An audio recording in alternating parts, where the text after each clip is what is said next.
What I like about Swansea is that people are very down to earth and not so pie in the sky, not so dreamy. Very well grounded and very good material for hearing about what is beyond the body and mind. People today really don't want to be religious. That's kind of out of style. And I can't blame them for thinking like that, because religion, as ordinarily known, is about a set of beliefs, some doctrine, some theology, concepts that you cling to and even fight about. So what is different about Bhakti Yoga?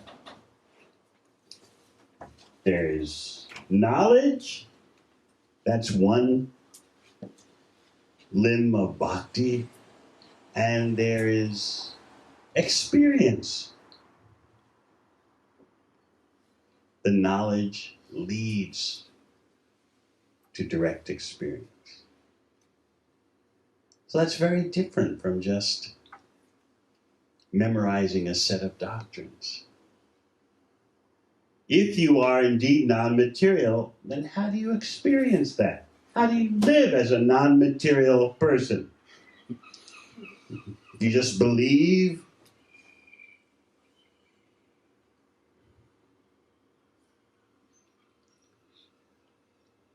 Tonight's topic is sonic therapy. Therapy through sound. So first we need to understand what sound has already done to us.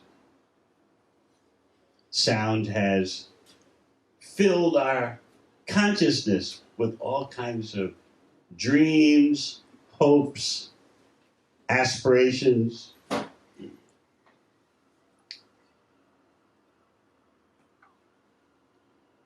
It's all come to you through your ear.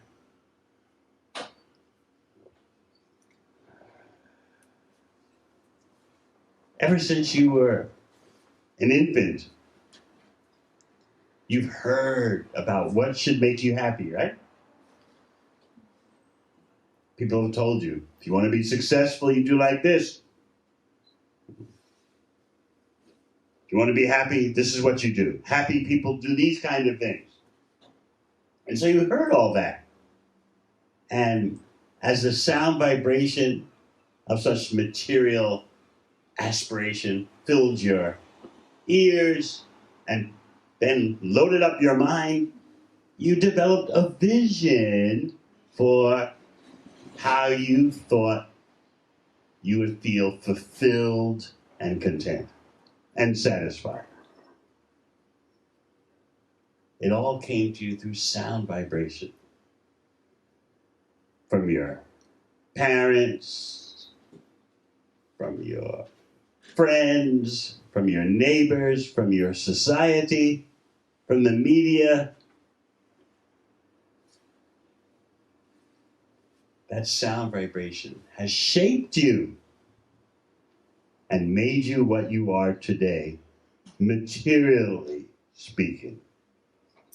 But there is a spiritual core to you that is beyond all that material sound vibration. But so many people can never give themselves a chance to tap into a higher level of existence because they're so bewildered by all the materialistic sound vibration that has been downloaded into their mind. And when you look at what's been downloaded into your mind, it's really the same old song, isn't it?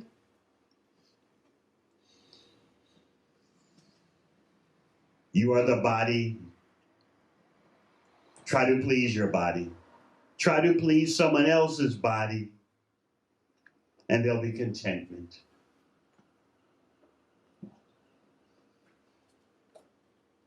We have this belief, which is practically religious, that material life will satisfy us. Yet no one is satisfied. Have you noticed? Mm-hmm. If it's so good, why isn't everyone satisfied? Why aren't they content? The fact is that through material indulgence, through material endeavor, you're never satiated. You never have that feeling like, now I'm fulfilled. You never get enough. And so therefore you're always on the go, right?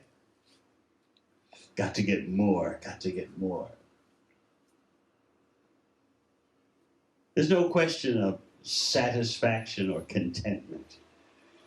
You're always on the move because you have to have newer and newer experiences.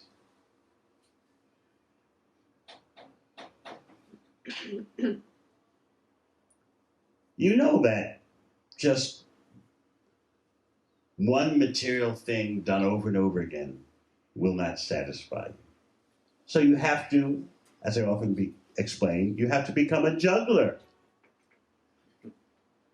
Juggle many things, many material activities, affairs, acquisitions, achievements, indulgences. Just keep juggling heaps of them.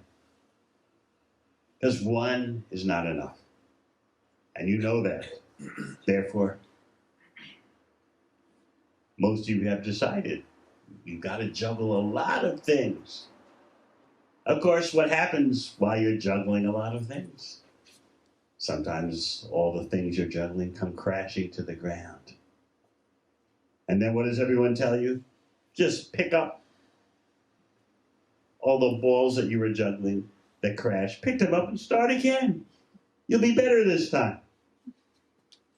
In this way, your whole life passes. And what comes after that? Who knows?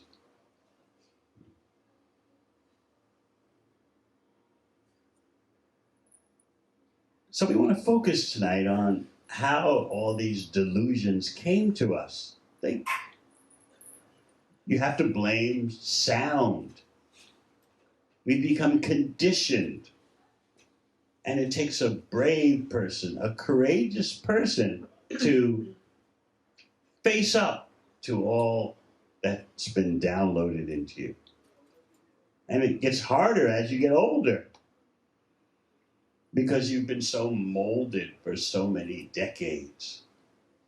But yet, I've met many a brave older person in their 60s, sometimes even in their 70s, who have that willpower to turn their ship around. But it's a fact. This is easier done when you're young. You're more flexible when you're young. But as you get older, you become more fossilized.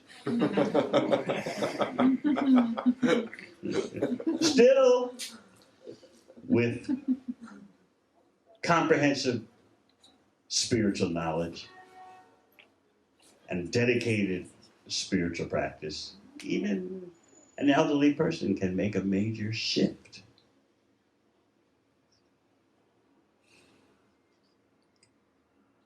So it's sound that has shaped us in terms of our goals.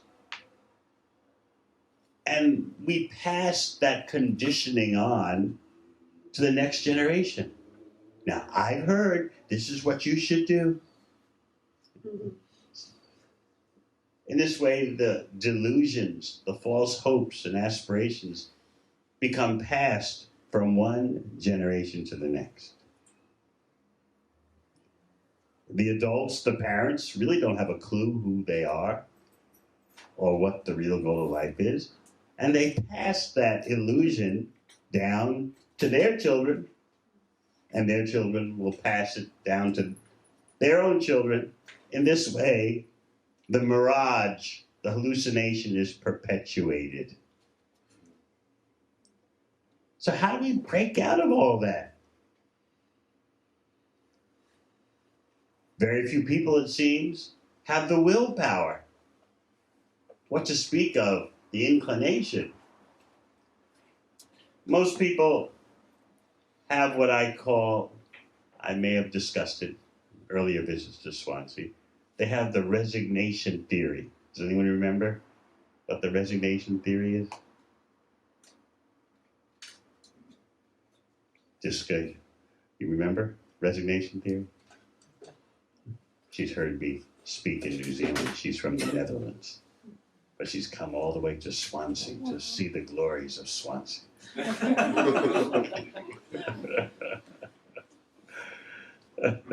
No visit to the UK is complete without a visit to Swansea.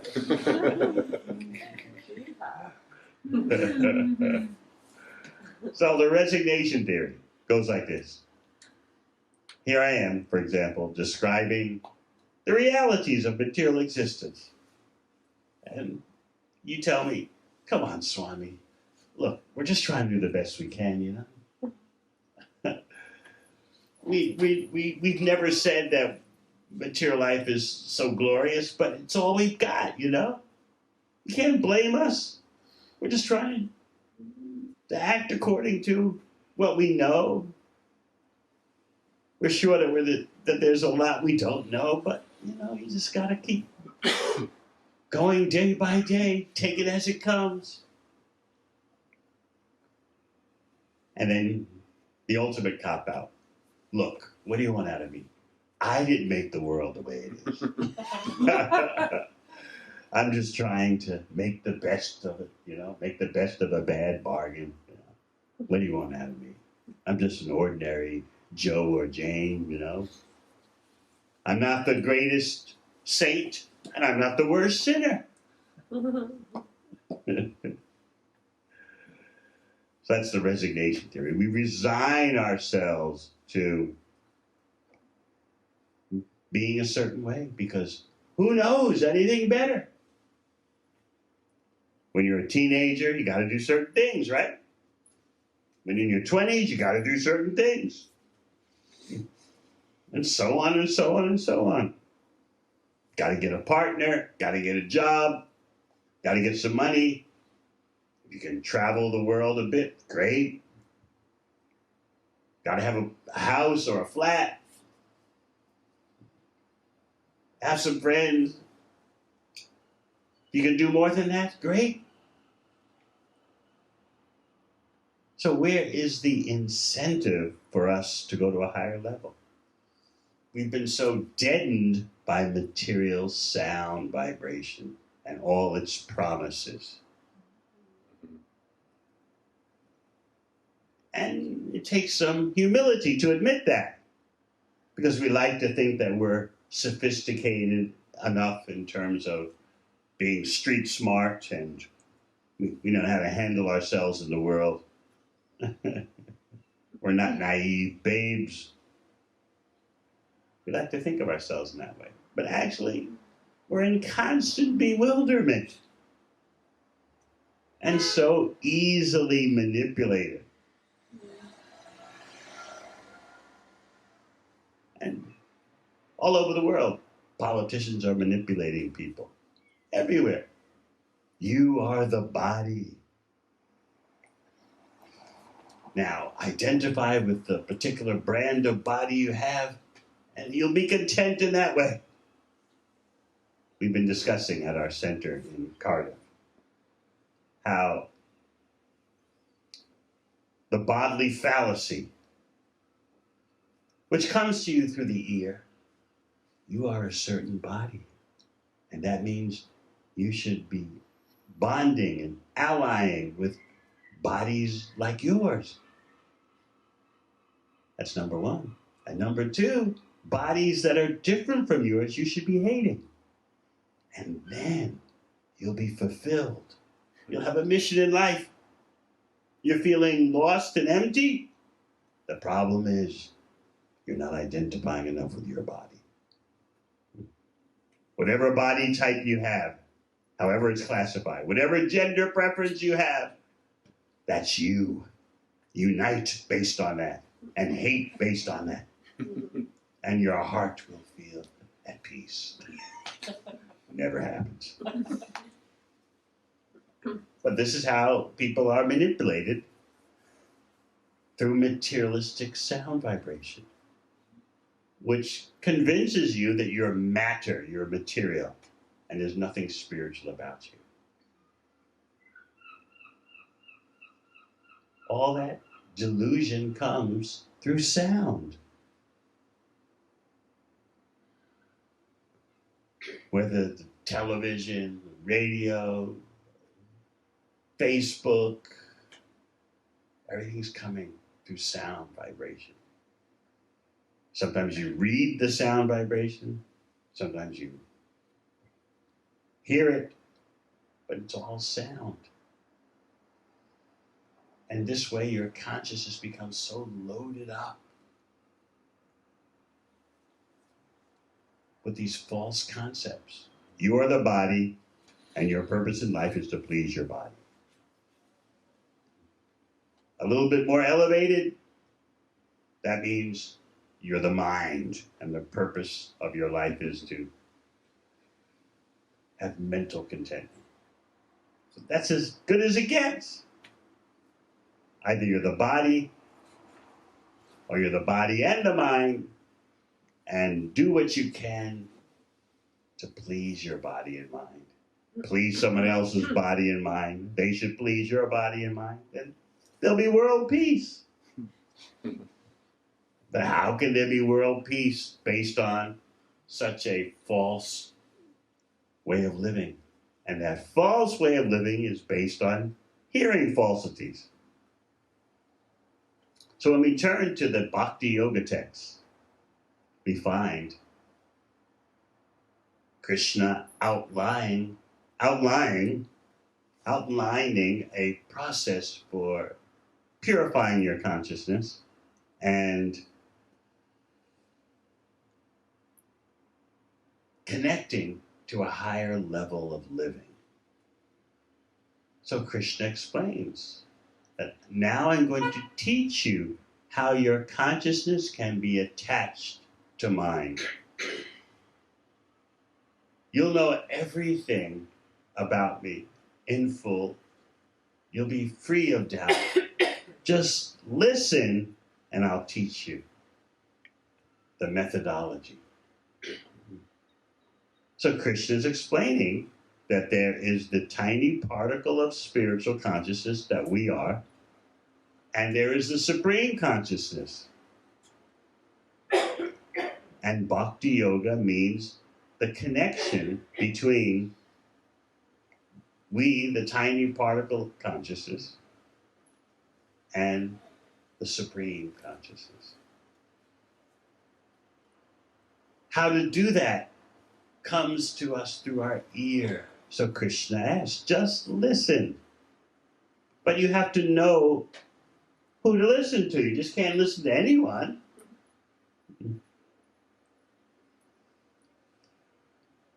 Therefore, an essential part of life is understanding where to get authorized sound vibration from. You can't just listen to anyone.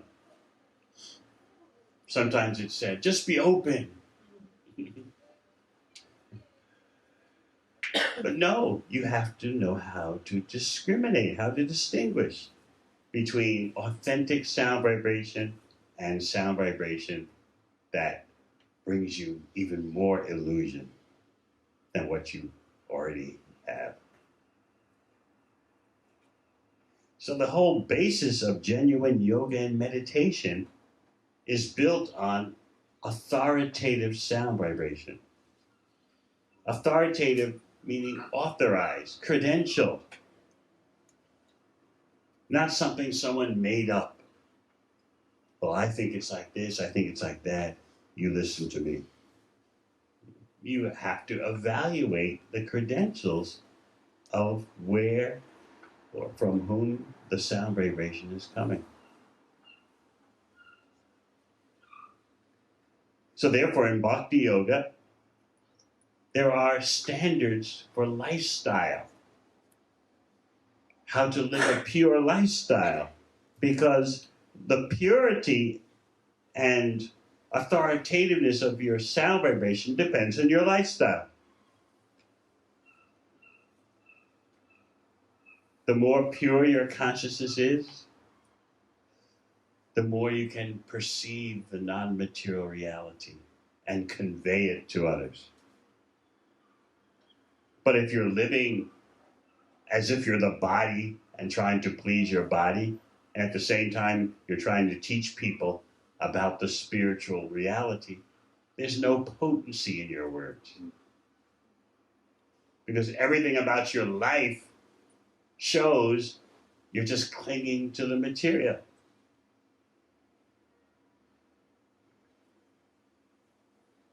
So an essential part of genuine yoga and meditation is the purification of consciousness.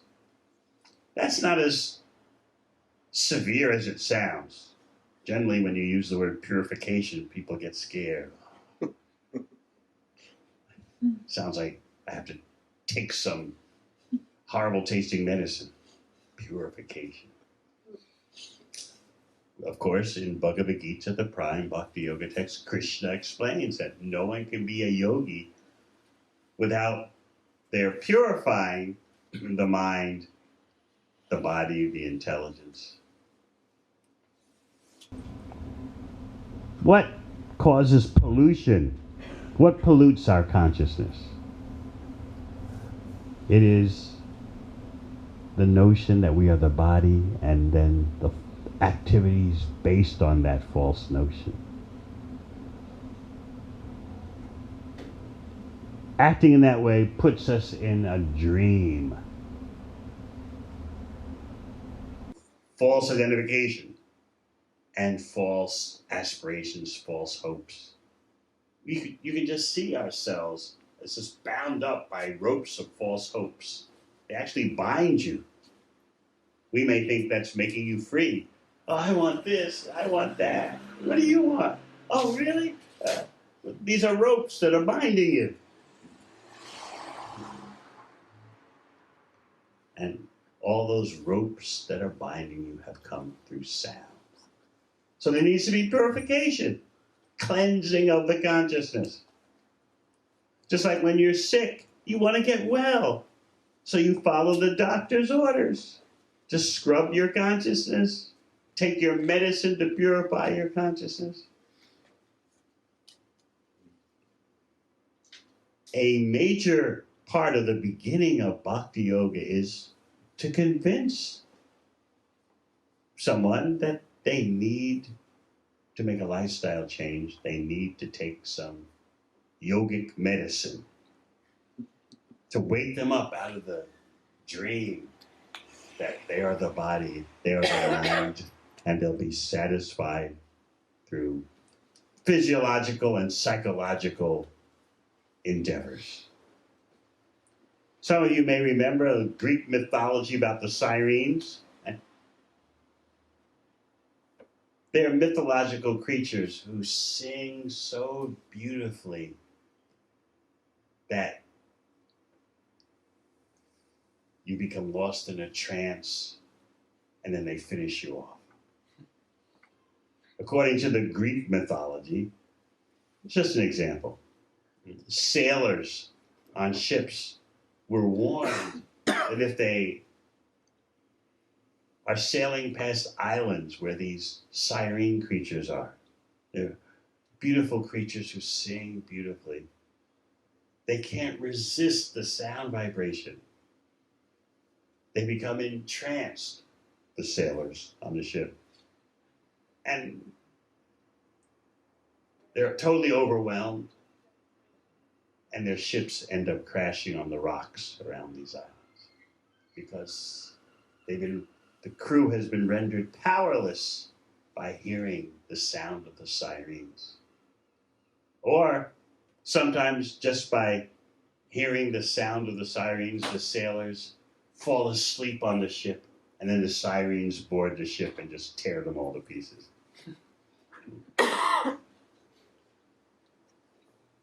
There was one character in Greek mythology who wanted to hear the sirens. So how did he do it? He told his crew, he's the captain, to strap himself to the mast of the ship. And he told his crew, you got to put beeswax in your ears so you don't hear the sirens. But I will hear it, but you got to strap me to the mast, and no matter what I say, don't let me loose. So they did that. And as they were passing near the island where the sirens were,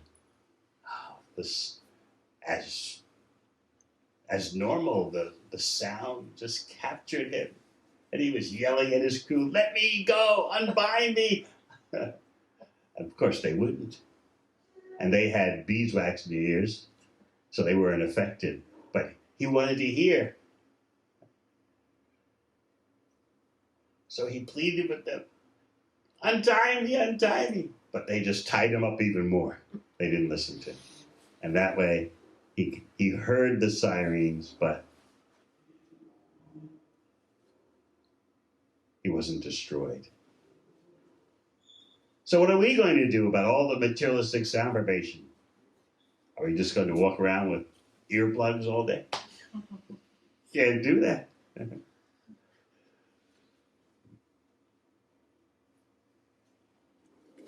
We need superior sound vibration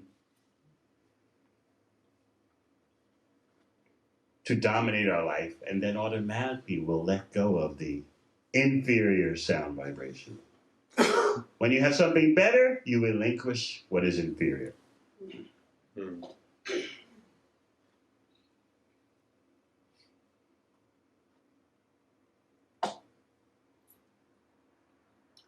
So this is why we're talking about sonic therapy. What is the sound that makes up your core?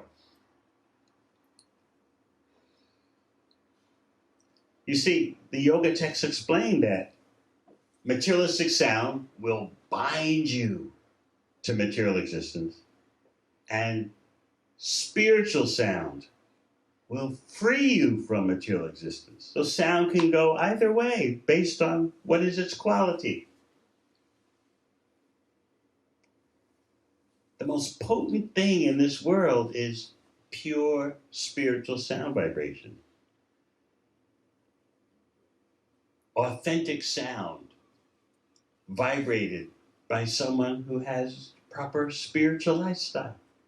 That sound vibration then coming from such an authorized source can penetrate your heart and cleanse your consciousness. So a main pillar in the Bhakti Yoga practice is contacting pure sound vibration and letting it supply all your spiritual necessities.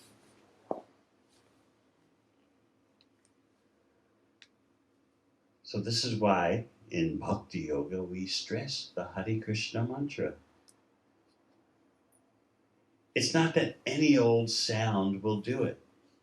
The Maha Mantra, or the Hare Krishna mantra, is authorized sound vibration, prescribed for millennia in the yoga texts. So it's not that you can just say anything and you'll get the effect of consciousness purification.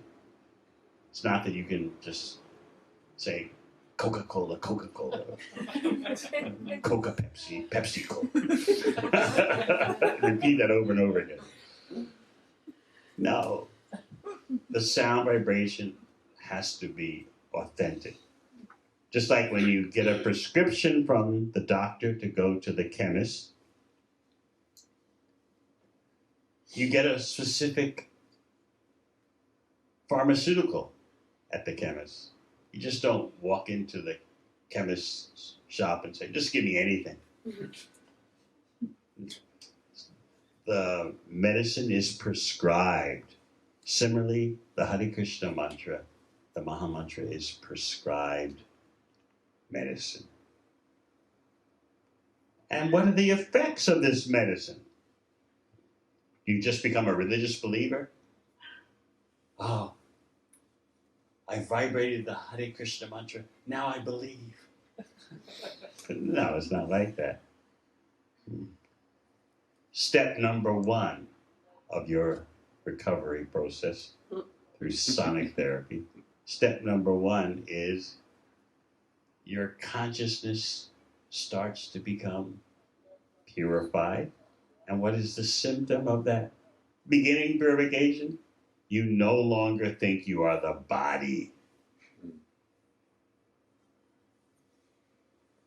You see, this body identification is like pieces of straw or seaweed floating on top of ocean waves. And the ocean waves bring this straw or seaweed together. And then the ocean waves separate the seaweed and straw. But while the waves have brought the seaweed or straw together, we're thinking, oh, we are a French clump of seaweed. Or we are an American clump of seaweed. Or we are a male clump of seaweed. Or we are a female clump of seaweed. Or we're both male and female clump of seaweed. And on these bodily designations go. And we take it to be so important. But how can you take a clump of seaweed or straw temporarily brought together by the waves? How can you take that so seriously? Because the next moment, the waves, the same waves that brought everything together, will tear everything apart. How long can we be this nationality or that ethnicity or that gender preference? For how long? So why build our happiness on such a shaky, impermanent foundation?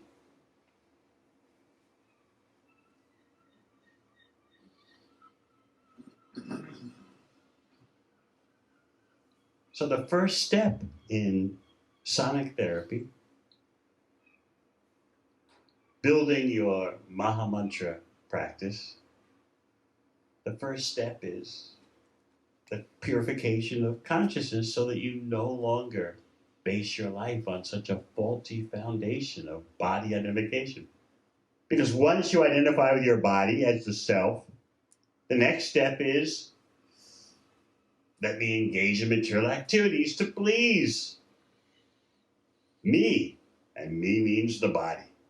So the illusion just increases. So phase 1 in sonic therapy is cleansing that false idea that we are the body and that the body will make us happy.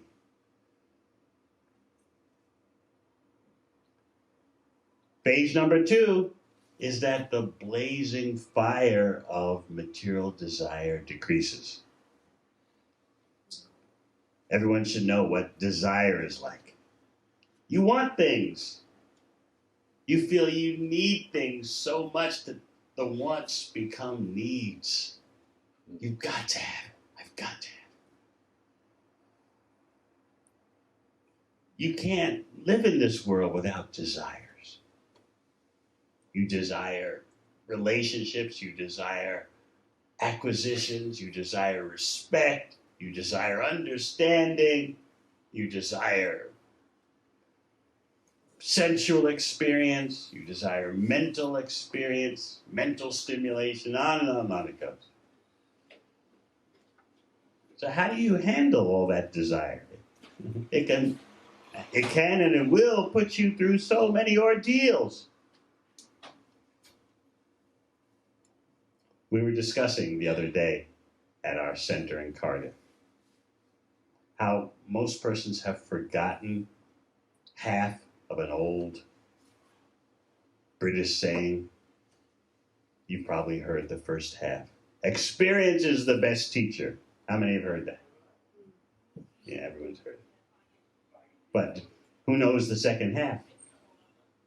For a fool will learn no other way. Long forgotten.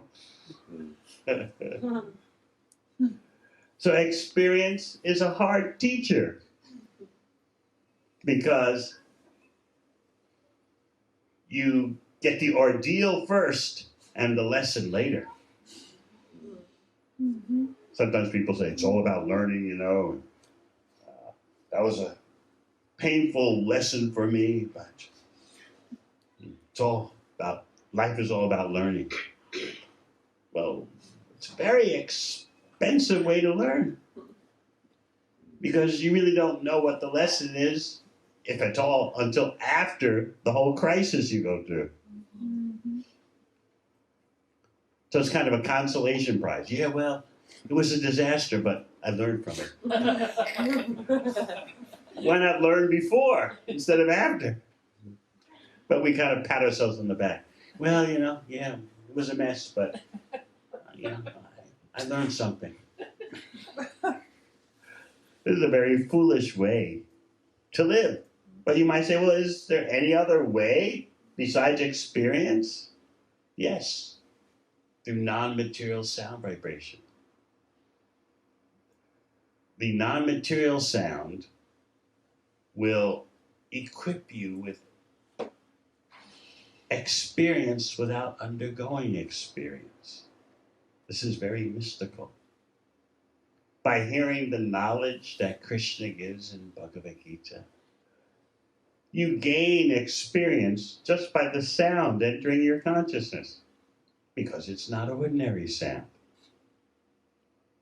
If I say to you, for example, let's say the place where I was born, New York, New York. You hear that sound, but you don't get experience of New York. But spiritual sound is much different. By hearing the Krishna mantra, you're gaining experience of Krishna.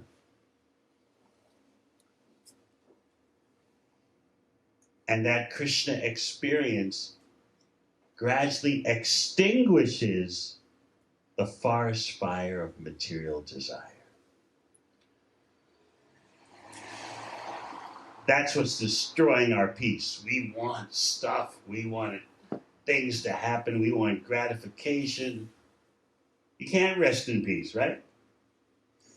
No matter what age you are, you want things, just like a little kid screaming, I want, I want, I want, I want. Maybe you remember when you were a little tot and you threw a tantrum because you couldn't get what you wanted.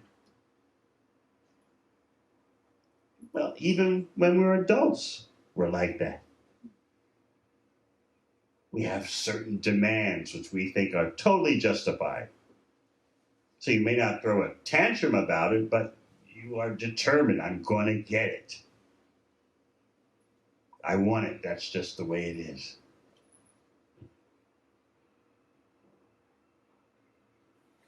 And these desires get into so much trouble.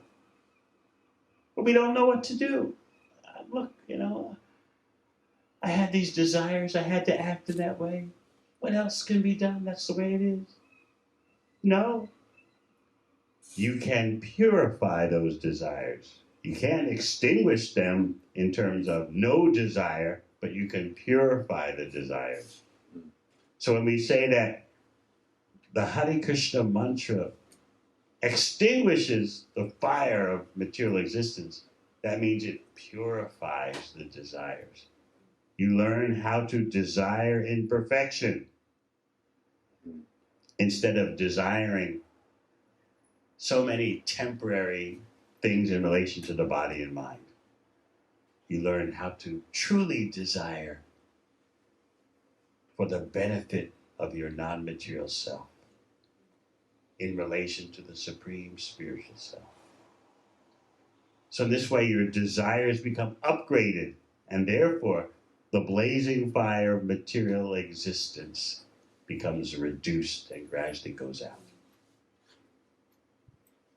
You may know what it's like to be tortured by desire. I've got to.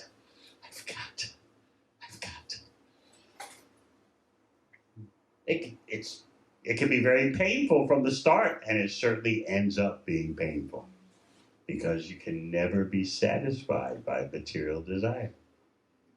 It's so frustrating that sometimes people say the perfection of life will be when there's no desire.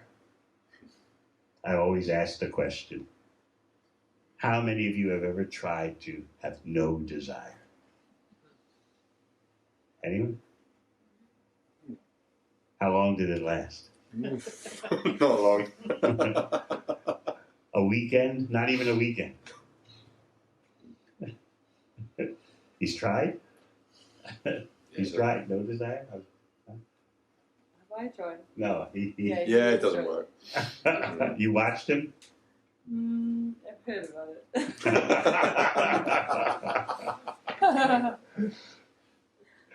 You can just imagine. It's Friday night, his friends call him up. Hey, you coming out with us tonight? No, I'm going to have no desire. This guy's crazy. And the fact is, you can't live without desire. What are you going to do? Just stare at a wall? Meditate on a candle or a light bulb? No desire. No desire. No desire. No. Yes, I mean no. That's what it's like, right? Exactly like that, yeah.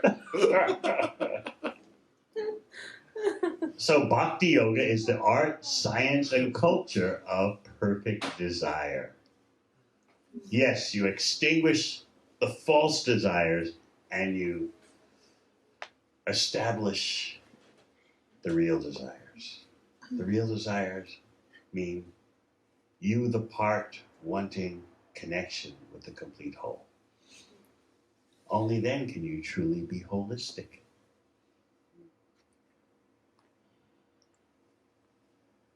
So we have a lot of work to do, and it's completely possible. Once you understand how sound has shaped your life, then you can discriminate what kind of sound is going into my ear. And you can evaluate your associates in that way, based on the sound vibration that they emanate. And you'll see that materialistic friends and acquaintances are doing you no favor. They simply fill your consciousness with artificial desires.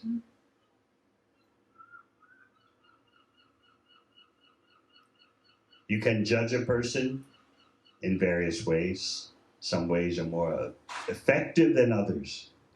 You can judge someone by the clothes they wear, which is often highly inaccurate. You can judge someone by their looks, their physical appearance.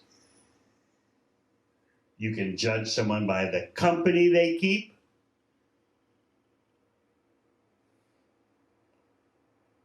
Most effective is to judge someone by the sound vibration coming off their tongue. Then you really know where they're at.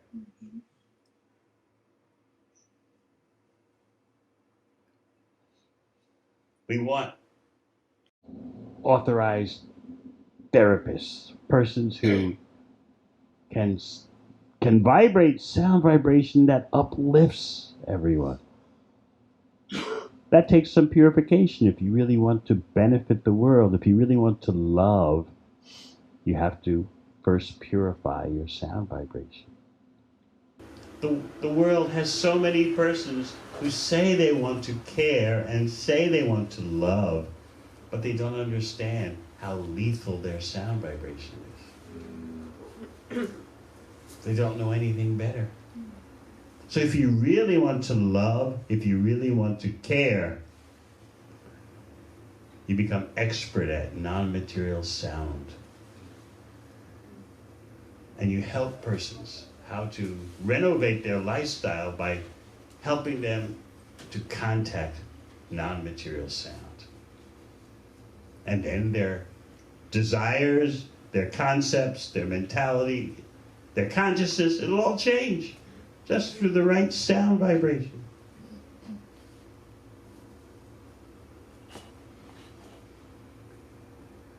So please think about the sonic therapy, especially as the Hare Krishna mantra.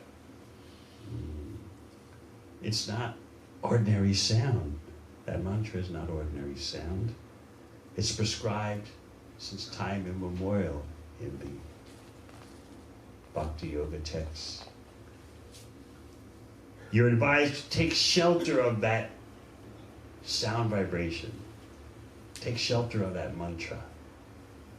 The very Sanskrit word mantra means the sound that can deliver your mind from material illusion.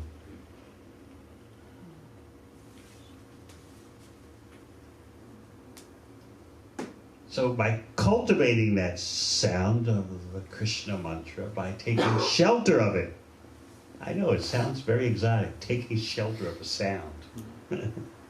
But yes, taking shelter of the sound is an accurate way of describing the process. Just like a little child takes shelter of mother. The child runs to his or her mother and puts the head on the lap of the mother. The child knows, I've got shelter here. Similarly, we take shelter of the Krishna mantra in that way. Knowing that gradually all our delusions will diminish and we'll wake up from the nightmare of material existence in which we're convinced I'm the body, I'm the mind, and I should gratify my body and mind, or someone else's body and mind, and we'll be happy. There can never be individual peace, relationship peace, or world peace as long as human beings mistakenly identify the body and mind as the self. So that's the first phase in the daily cultivation of Krishna meditation. The bodily identification fallacy diminishes. Then the blazing fire of material desire decreases. And then the spiritual experience starts to rise up in you, just like the sun rising in the morning.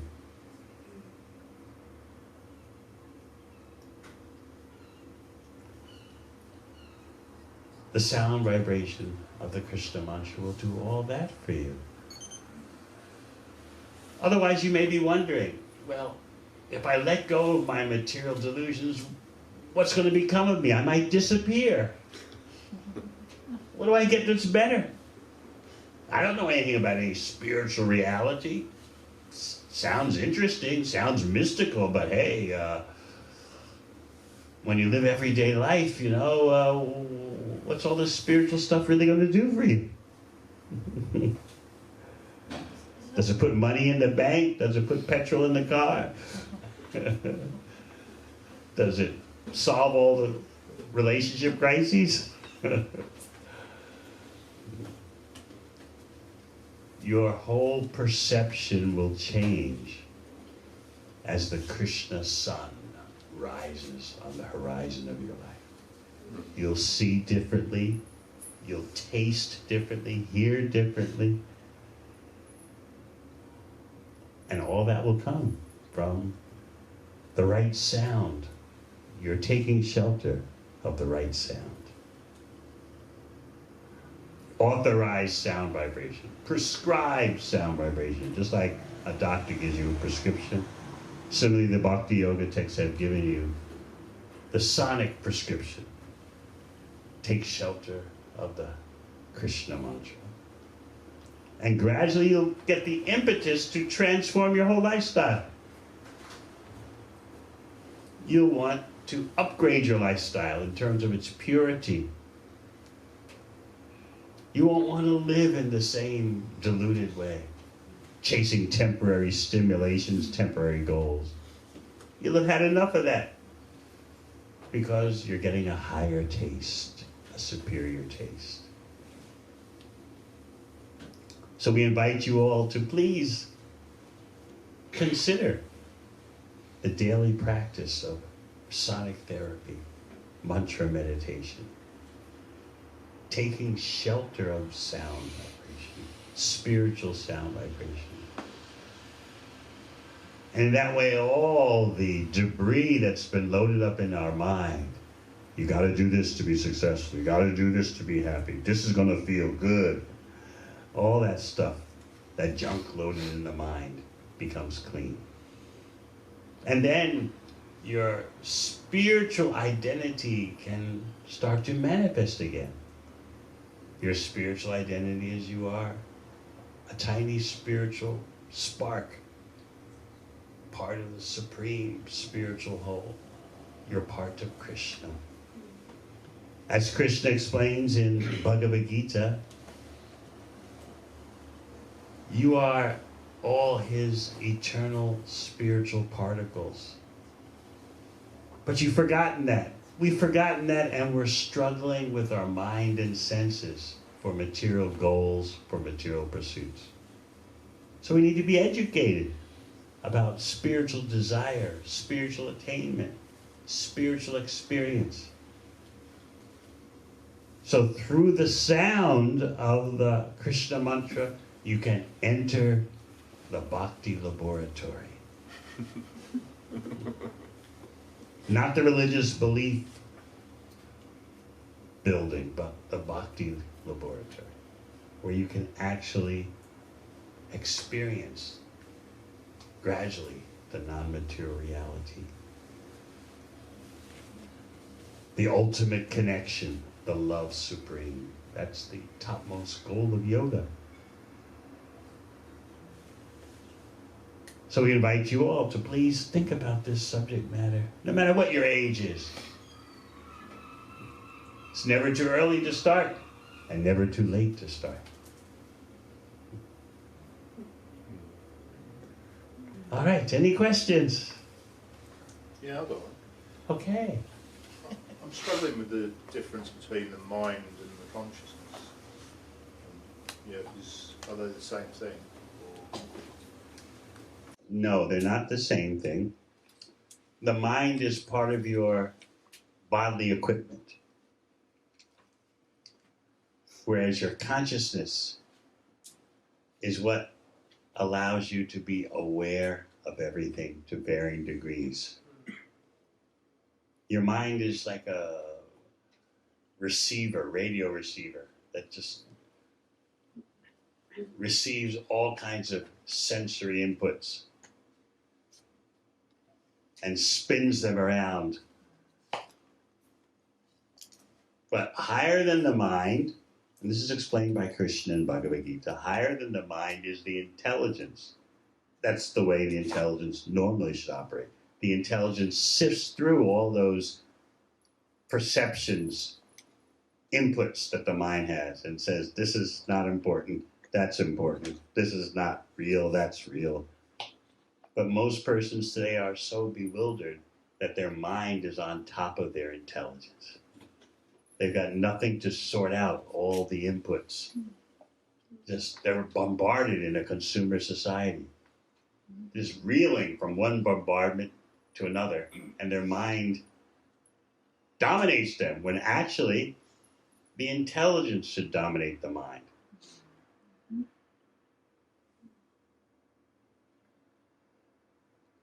Consciousness is the energy of the non-material self.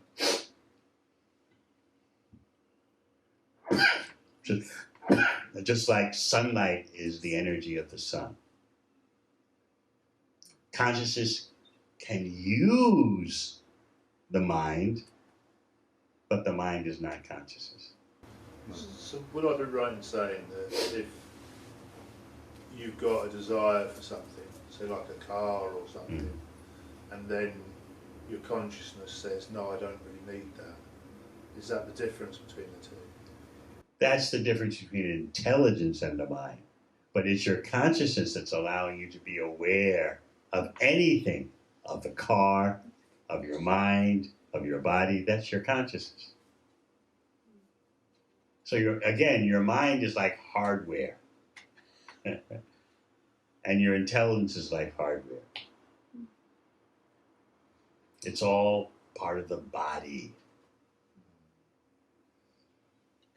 You have your gross physical body and you have your subtle body. This is explained in the Bhakti Yoga text. The subtle body of mind, intelligence, and false ego. It's still the body though. Just like you may have a shirt, and underneath that there's a t-shirt. So similarly, you have a gross physical body and you have a psychological body. Neither are you. You are the spirit soul, which emanates the energy of consciousness. And different bodies allow different manifestations of consciousness. We were discussing this last night in Cardiff at our cafe.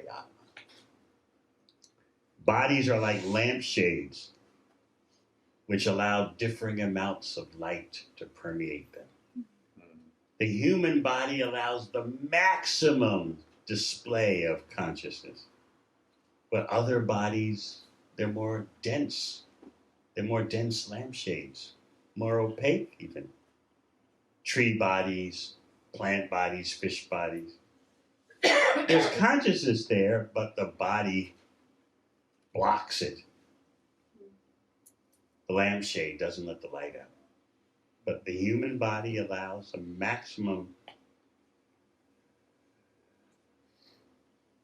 manifestation of consciousness. Therefore, if we waste the human body on things that the animals can get easily, what is the use? It's a great disaster. As we often explain, the animals are eating, they are sleeping, the animals are engaged in reproductive activity, the animals are fighting, defending themselves. The animals are running here and there in sports. The animals have partners for varying amounts of time.